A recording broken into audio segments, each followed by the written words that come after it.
चोटू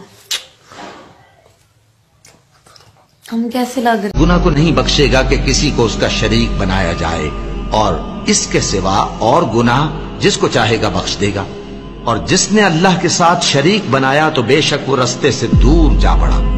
ये लोग अल्लाह के सिवा जो परस्तिश करते हैं तो कुछ देवियों की, और पुकारते भी हैं तो शैतान सरकशी को, जिस पर अल्लाह ने लानत की है।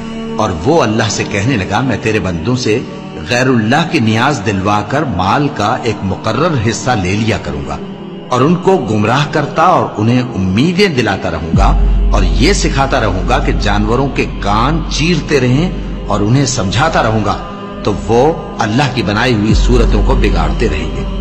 और जिस शख्स ने अल्लाह को छोड़कर शैतान को दोस्त बनाया वो साफ साफ घाटे में रहा। वो उनको वादे देता है और उम्मीदें दिलाता है, और जो कुछ शैतान उन्हें वादे देता है वो धोखा ही धोखा है। ऐसे लोगों का ठिकाना जहन्नम है, और वो वहां से कोई राह फिरार नहीं पा सकेंगे।